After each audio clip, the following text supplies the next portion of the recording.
paz do Senhor, meus irmãos.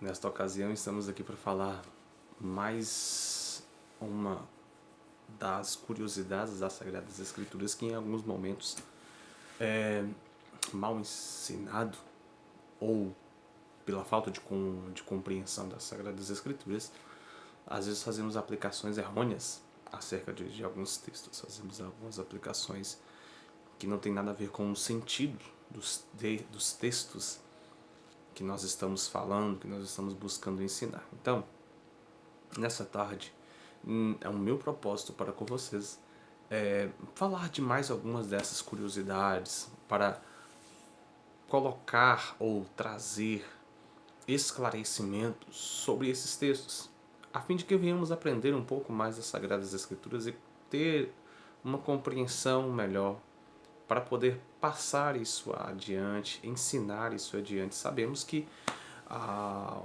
nossa geração ela peca porque não conhece as Sagradas Escrituras. Oséias vai dizer que o povo de Deus ele perdia guerras, ele padecia, ele sofria porque lhes faltava o conhecimento. Nós estamos em uma era onde o conhecimento está clamando em todos os lugares. A sabedoria ela clama, ela chama, no entanto, poucos é que atentam para a sua voz. Nessa ocasião nós queremos falar, irmãos, sobre um texto conhecidíssimo das Sagradas Escrituras. Conhecidíssimo. Texto de Salmo 23. Se este não for um dos textos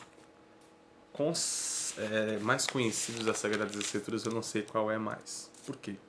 Desde a nossa meninice a gente aprende a decorar. Esse é o primeiro texto que a gente aprende a decorar. Salmo 23. Todos nós sabemos o teor desse salmo. Amém? Vamos lá. Salmo 23 vai nos ensinar, vai nos dizer da seguinte forma: o Senhor é meu pastor e nada me faltará. O Senhor é meu pastor e nada me faltará. Em algumas ocasiões, pela forma como o texto é mostrado, dá a entender que o Senhor Deus, pelo fato de ser o nosso pastor, nada vai nos faltar. No entanto, não é sobre isto que o texto ele vai falar. Não é sobre isso.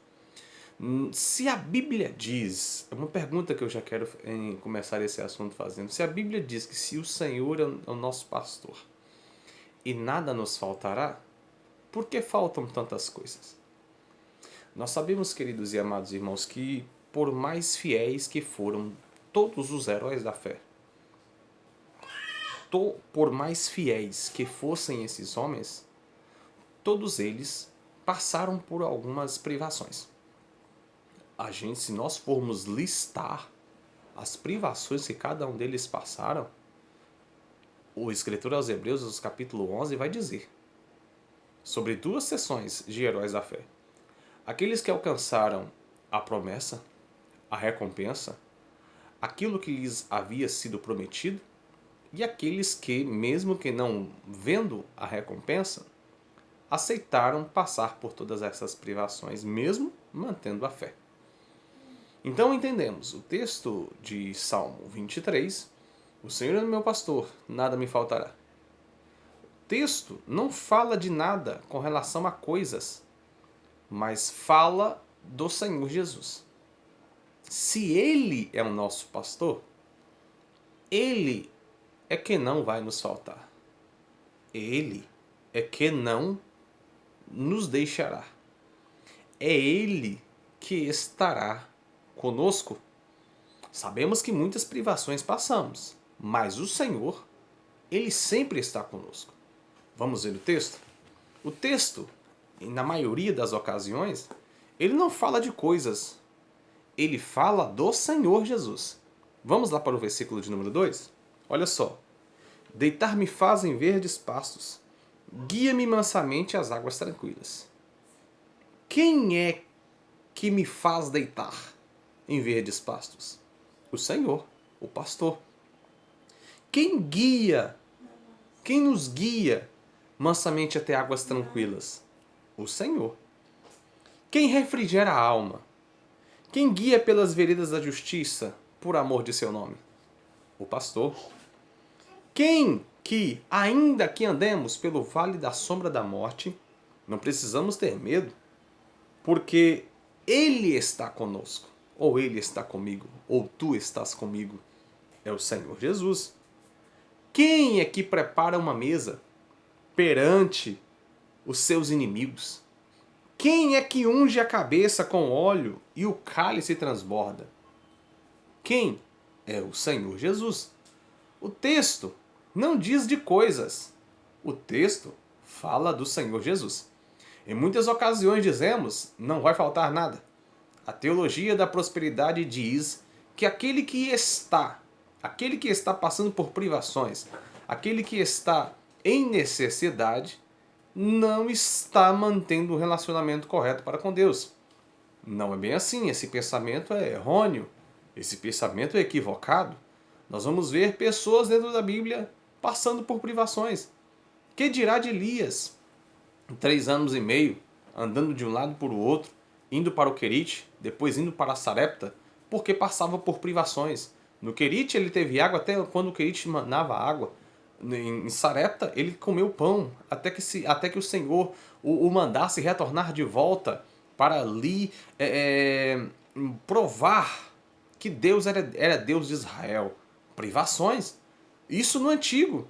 O povo de Israel no deserto, o Senhor Deus estava com eles na manifestação da nuvem, na manifestação da coluna de fogo. O Senhor Deus estava com eles. Mas mesmo assim, eles não tinham tudo que queriam, mas eles tinham o suficiente para se manterem vivos, para se manterem fortes e ativos. Então, por mais que passemos por todas estas coisas, por todas essas dificuldades, precisamos ter em mente que o Senhor, que é o nosso pastor, Ele sempre estará conosco. Em algumas ocasiões as coisas vão nos faltar. Em algumas ocasiões aquilo que mais desejamos vai nos faltar. Mas aquilo que é necessário para com as nossas vidas, este não vai nos faltar. Amém? Que venhamos ter essa compreensão mais esclarecida dessa parte das Sagradas Escrituras. Pode nos faltar as coisas, mas o Senhor, que é o pastor, que cuida de suas ovelhas, Ele sempre estará conosco. Que Deus em Cristo vos abençoe. Se esse vídeo está sendo de edificação para a tua vida, deixe o seu like, comente aí embaixo, para que outras pessoas tenham também acesso a estas instruções. E não errem, e não fracassem, e não percam guerras pela falta de conhecimento. Deus abençoe a cada um de vocês.